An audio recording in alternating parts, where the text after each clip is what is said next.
1. The Battle of Salamis. The year is 480 BC. The mighty Persian Empire has conquered everything in its path. Cities burned, kings bowed, and armies crushed beneath its shadow. Only one fragile alliance still stands: the scattered city-states of Greece, outnumbered, outmatched, and cornered by the largest invasion force the world had ever seen. With Athens already in ruins, the Greeks retreat to the narrow straits of Salamis, a place the Persians believe will trap them. But Themistocles, the brilliant, cunning Athenian commander, sees the sea differently. He knows that in tight waters, numbers mean nothing. So as the Persians crowd the strait, their vast fleet becomes chaos. Greek triremes, small and swift, slam into Persian ships with wooden rams like thunder. Smoke rises, waves churn red, and suddenly the empire that ruled half the known world begins to break apart, one shattered hull at a time. The Persians panic. Their formation collapses. Xerxes, watching from his golden throne on a nearby hill, can only stare in disbelief as his invincible armada burns before him. In one morning, centuries of conquest meet their match. The victory at Salamis didn't just save Greece, it saved an idea. Democracy, philosophy, and freedom itself were given one more chance to survive. And from that victory, a civilization was born, one that would shape the world for millennia.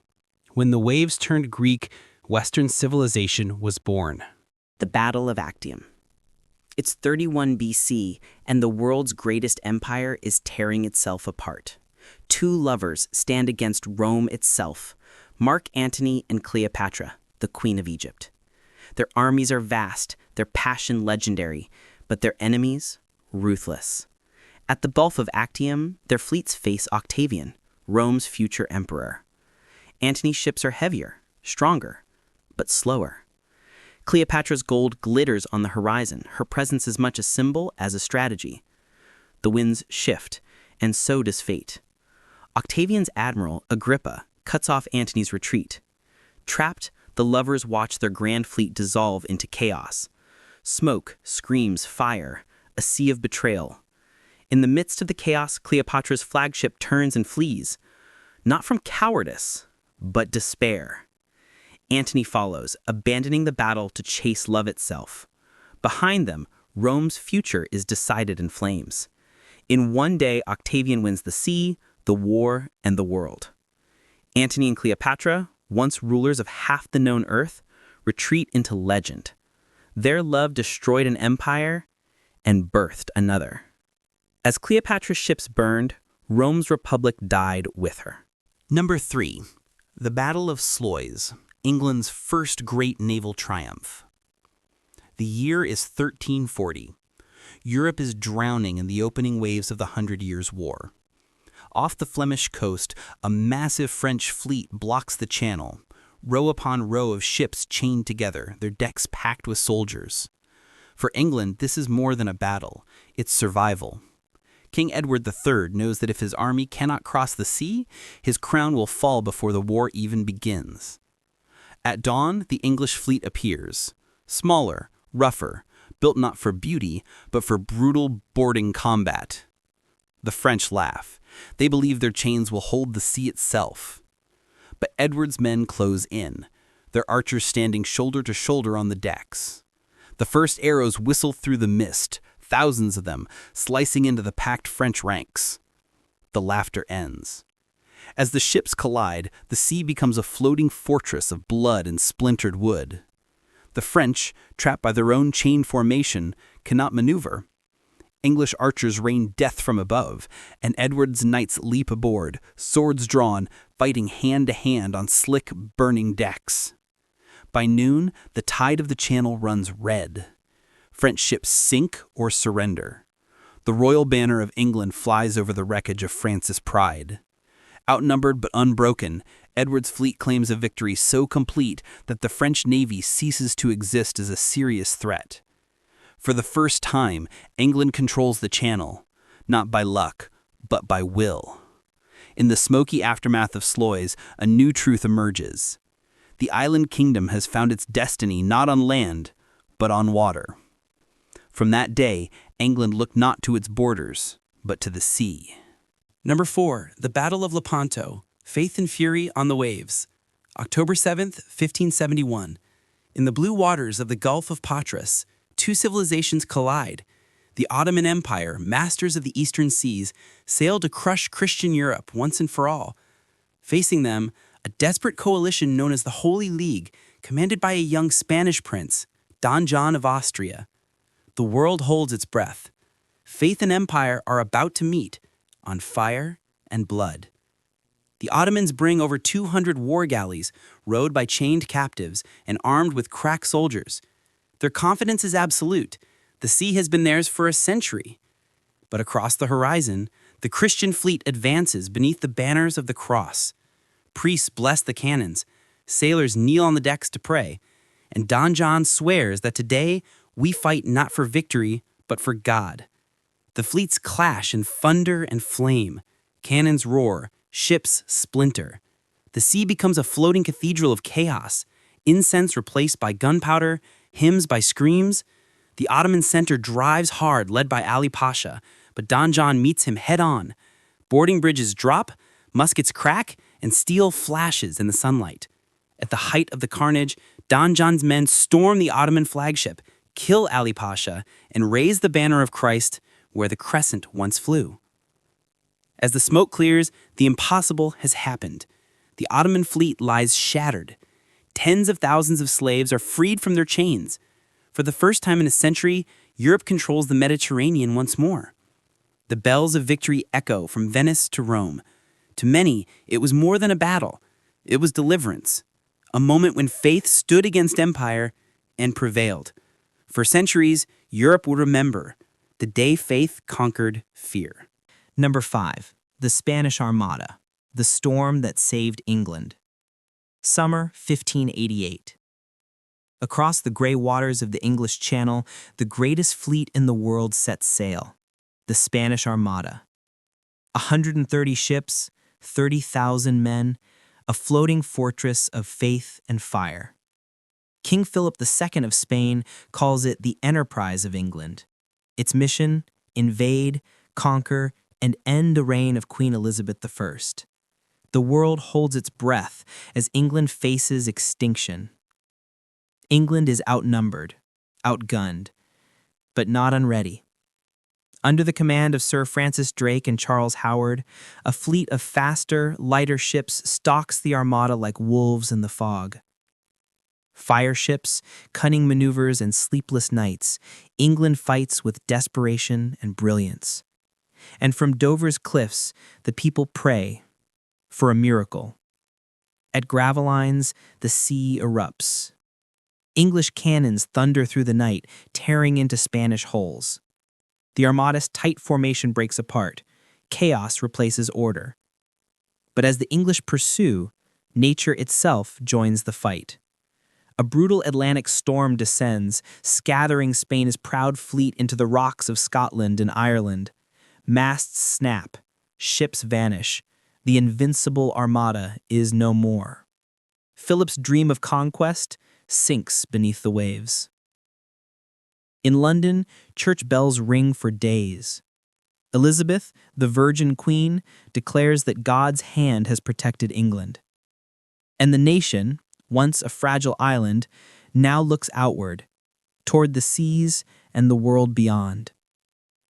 The storm spared England from invasion, but it did more than that. It changed the course of history. Spain's power waned.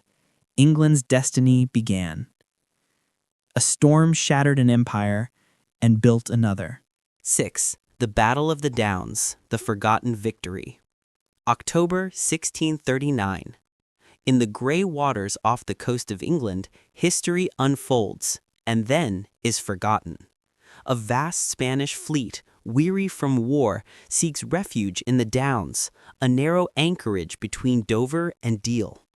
Their mission is to resupply Spain's fading empire and crush Dutch resistance once and for all. But the sea, as ever, belongs to the bold, and from the mist sails Admiral Martin Tromp, leading the Dutch Republic's finest. England watches silently, neutral but not blind. Spain believes they are safe under English eyes. They are wrong. Tromp's fleet surrounds the anchorage with quiet precision.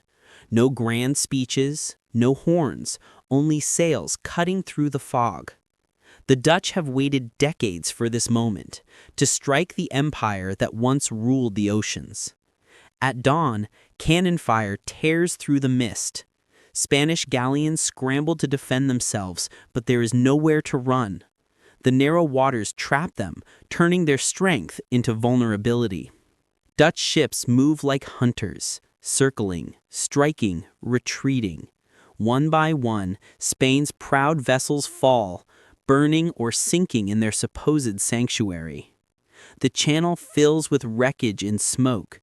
The once invincible fleet dies in silence. When the guns fall quiet, Tromp's victory is absolute. Spain's naval backbone is broken.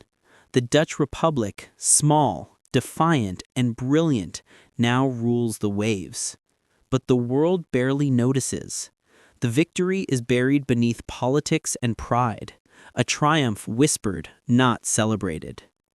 History remembers Lepanto, the Armada, Trafalgar, but few recall the day a small republic humbled an empire at anchor. Because sometimes the greatest victories are the quietest. Spain's naval age ended not with thunder, but silence. 7. The Battle of Trafalgar, the shot heard across the seas. October 21st, 1805. Off the coast of Spain, near Cape Trafalgar, the fate of empires rides upon the wind. France and Spain, united under Napoleon's command, send their grand fleet to shatter Britain's naval supremacy. But waiting for them, aboard his flagship HMS Victory, stands Admiral Horatio Nelson, the man who has never known defeat. He knows this day will decide not only a battle, but the future of the seas. Before the guns roar, Nelson gathers his captains. He speaks calmly, almost tenderly. England expects that every man will do his duty. Those words ripple through the fleet like a sacred vow. 27 British ships sail straight into 33 enemy vessels in a formation so daring it defies every rule of naval warfare. Nelson isn't just fighting, he's redefining what courage looks like. Cannon fire ignites the horizon. Masts splinter, decks burn, men cheer and fall. Nelson's plan, 2 bold columns cutting through the enemy line, turns chaos into strategy. The French flagship Bucentaure is shattered, Redoutable locks with victory in brutal close quarters. Through the smoke and fury, Nelson stands on deck, visible to all, leading not by orders, but by presence. Then a single musket shot from above strikes him down. As the battle rages, news spreads that Nelson is dying below deck. He asks only one thing: have we won? When the answer comes, yes, my lord, the enemy is defeated, he smiles faintly. Moments later, the heart of Britain's navy stops beating. But above, the guns still thunder, and the sea carries his victory home. Trafalgar ended Napoleon's dream of ruling the seas. It forged Britain's naval dominance for a century to come. Yet for every sailor, it was also the day a hero became legend. Nelson won immortality the moment he fell. 8. The Battle of Hampton Roads, when iron killed wood. March 9th, 1862. The waters of Hampton Roads, Virginia, lie still, but history is about to ignite. For centuries, wooden warships ruled the seas. That morning, two strange, smoke-belching beasts meet for the first time, the Confederate CSS Virginia and the Union's USS Monitor. It isn't just a battle, it's the birth of a new age. The day before, the Virginia had shattered the Union's wooden fleet, sinking ships that had seemed indestructible. But the next morning, the impossible arrives, a low, round iron machine gliding through the smoke, the Monitor. Smaller, stranger, armored like nothing ever seen before. Sailors on both sides stare in disbelief. Cannonballs bounce off both ships like raindrops on stone. Wood and canvas have just met their end. For 4 hours, the two ironclads hammer each other at point-blank range. The air fills with iron dust and steam. Each blast echoes like a factory's heart. Industrial power turned to war. The ships circle, strike, withdraw, collide again, but neither can kill the other. When the smoke clears, both vessels drift apart, battered but alive. The result is no victory, yet everything has changed. The world watches in stunned silence. Generals, kings, and shipbuilders realize what they've just seen: the end of an era.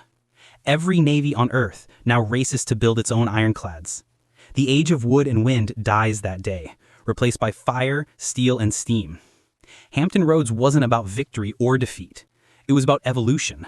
The moment war turned mechanical. And from that moment forward, the ocean would never look the same. Wooden fleets became history overnight. 9. The Battle of Tsushima. The East rises. May 27, 1905. The seas between Korea and Japan are calm, but the world is about to turn upside down. For centuries, the West ruled the waves, but now a new force stands ready: the Imperial Japanese Navy, waiting for the mighty Russian Baltic Fleet, which has sailed halfway across the world. One side fights for pride and empire, the other for respect and destiny. Japan has waited years for this moment. Under Admiral Heiichiro Togo, the Japanese fleet prepares in silence. The Russians are exhausted, their ships rusted from the long voyage, their spirits worn thin. As the enemy approaches, Togo hoists a single signal flag. The fate of the empire depends on this battle. Let every man do his utmost. It's not just a naval order, it's a national promise. Then, fire. Cannon blasts thunder across the Tsushima Strait. Japanese gunners, fast and precise, tear into the Russian line. Ship after ship bursts into flames. Smoke turns the sea into twilight as the Russian fleet breaks apart.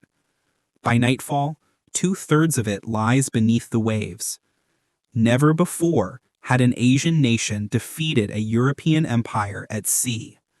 When news of the victory spreads, the world is stunned. From London to St. Petersburg, from New York to Beijing, people realize the map of power has changed forever. Japan's victory doesn't just end a war, it ends an era.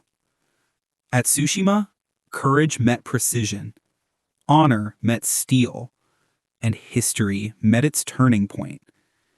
The world saw a new power had risen from the east. The 10th battle was Jutland, the draw that changed strategy. May 31st, 1916. The North Sea churns under gray skies. Two of the largest fleets in history are about to collide, the British Grand Fleet and the German High Seas Fleet. For years, both sides had waited for this moment, the chance to decide who ruled the seas in the First World War. When the guns finally speak, the world listens. This isn't just a battle, it's industrial warfare at sea. Hundreds of ships maneuver across cold waters, their movements hidden by mist and smoke. Shells the size of cars arc through the sky. Explosions tear through steel holes. Ships vanish in seconds. Signals fail, orders blur. In the chaos, Admiral Jellicoe and Admiral Scheer struggle to read a battle no one can fully see. It's not about courage, it's about endurance. Night falls, and the sea glows with fire. Destroyers dart like shadows. Torpedoes streak through the dark. Every blast feels like the end of the world. By dawn, both fleets are still afloat, battered, bleeding, but unbroken. Each side claims victory, yet neither truly wins. The ocean swallows the truth in fog and silence. When the smoke clears, the British Navy still rules the sea. The blockade remains, but the cost is staggering. Germany retreats, never again daring to challenge the Royal Navy in open battle. Jutland changes everything. From then on, navies turn to submarines, convoys, and strategy, not grand showdowns. It's the dawn of modern naval warfare. At Jutland, there was no triumph, no anthem, no hero's cheer. Only survival, and lessons learned in blood and steel. Because in war, even a draw can rewrite the future. Sometimes, not losing is the greatest victory. 11. Pearl Harbor, the morning that changed the world. December 7th, 1941. The island of Oahu stirs under a golden dawn. Sailors stretch, flags rise, coffee brews on deck. The battleships of the U.S. Pacific Fleet rest quietly in Pearl Harbor, an image of calm power. No one suspects that history's clock is seconds away from shattering. Across the Pacific, hundreds of Japanese aircraft slice through the clouds. They fly in silence, no radio chatter, no warnings. Each pilot carries orders, clear and cooled. Strike without mercy. At 7:48 a.m., the first wave descends. The peace of Sunday morning dies in a roar of engines and fire. Bombs rain down on Battleship Row. The USS Arizona erupts in a blinding inferno, 1,000 men gone in an instant. Torpedoes rip through steel hulls, planes fall in flames, and black smoke covers the harbor. Sailors fight back with bare hands and rifles against the sky. By the time the second wave hits, the harbor is hell itself. Within 2 hours, more than 2,400 Americans are dead. Japan celebrates what seems like a perfect victory. But beneath the ruins, something greater stirs. The United States, shocked, furious, united, declares war. Factories roar to life, armies mobilize, and a nation transforms overnight. The world's balance has shifted forever. Pearl Harbor was more than an attack. It was an awakening, a tragedy that forged resolve, and a blow that shaped destiny. Because on that morning, when the smoke rose over Hawaii, Japan awoke a sleeping giant and doomed itself in the process. 12. The Battle of Midway, the turning tide. 6 months after Pearl Harbor, the Pacific still burns. Japan dominates the ocean, its fleet unstoppable, its pilots unmatched. But in a quiet room in Hawaii, American codebreakers unravel a message. 2 letters, AF. Their discovery will change the course of the war. AF is Midway Island, Japan's next target. Admiral Chester Nimitz decides to risk everything. He positions 3 carriers, Enterprise, Hornet, and Yorktown, north of Midway, waiting in silence. The U.S. Navy is outnumbered, but this time they know exactly what's coming. June 4th, 1942, Japanese planes strike Midway, believing the Americans are nowhere near. Then, out of the clouds, dive bombers appear. In minutes, 3 Japanese carriers, Kaga, Akagi, and Soryu, are engulfed in fire. Hours later, Hiryu, the last of Japan's attack force, meets the same fate. 4 carriers gone. Japan's elite air crews lost forever. The battle lasts a single day, but its echo reverberates for years. Japan's navy never recovers. From this moment, the Empire of the Rising Sun fights on the defensive. The tide has turned, and the Pacific belongs to America. At Midway, courage met calculation, and intelligence outshone strength. The Avengers of Pearl Harbor had struck back with precision and purpose. 4 carriers sunk, and with them, Japan's hopes of victory. The Battle of the Atlantic, the longest war beneath the waves. It was not fought on land or in the skies, but beneath the gray Atlantic waves. Britain stood alone, its survival depending on a single artery, the sea. Every ship that carried food, fuel, or hope faced an unseen enemy. German U-boats waited in the depths, hunting in packs, striking without warning. They called them wolf packs, submarines stalking convoys across endless miles of ocean. Torpedoes tore through the night, flames rose from tankers and merchant ships. Men clung to wreckage in freezing water, praying to be found before the cold claimed them. By 1941, the Atlantic had become a graveyard, and Britain's lifeline was closing. But the hunters were about to become the hunted. Allies armed their convoys with sonar, depth charges, and long-range aircraft. Bravery met brilliance, as at Bletchley Park, codebreakers cracked Germany's Enigma cipher. For the first time, the Allies could see what lurked beneath. By 1943, the balance had shifted. Convoys sailed under a shield of radar and escort carriers. One by one, U-boats were hunted down and destroyed, their crews vanishing into the abyss. The Atlantic was no longer Germany's hunting ground, but its graveyard. For 6 long years, the ocean was a battlefield without borders. Thousands vanished beneath its surface, unseen but not forgotten. They fought in silence so others could live. 14. The Falklands War, the last Cold Sea battle. In 1982, a remote chain of wind-swept islands in the South Atlantic became the center of a modern war. The Falklands, home to just a few thousand people, suddenly drew the attention of two nations, half a world apart. Argentina invaded, claiming old sovereignty. Britain responded with its navy. It was the last time great war ships would face each other on the open sea.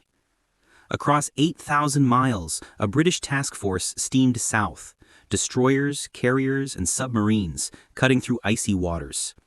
It was a mission few believed could succeed. In the age of missiles and satellites, naval warfare had changed, and the stakes were personal. Young sailors and pilots carried the weight of national pride on their shoulders. When the shooting began, the war felt brutally modern. Exocet missiles screamed across the waves, striking ships without warning. The Sheffield, the Ardent, the Coventry, names etched in fire and salt. Helicopters hunted submarines. Fighter jets clashed in the freezing skies. In just weeks, the sea became a grave for ships and men alike. British troops landed, fought, and reclaimed the islands. The Union Jack rose once again over Port Stanley, but the cost was heavy. Both sides left behind courage, pain, and lessons from another age. It was not just a war. It was a farewell to an era. The Falklands War marked the twilight of naval power as history once knew it. No drones, no cyber battles, just ships, sailors, and steel, under a cold gray sky. The last war where ships still decided nations' pride. 15. The Persian Gulf, 1991. The Digital Ocean War. In 1991, the Persian Gulf shimmered beneath the heat of a new kind of conflict. Operation Desert Storm wasn't just a war, it was a revolution in precision. Satellites, guided missiles, and stealth aircraft turned the ocean into a digital battlefield. For the first time, machines saw farther, struck faster, and decided fate before humans did. The U.S. Navy commanded the Gulf like no fleet before it. Tomahawk cruise missiles launched from destroyers and submarines, arcing hundreds of miles inland, hitting targets with surgical accuracy. Radar screens replaced the horizon. The sea no longer hid the enemy, it revealed him in pixels and coordinates.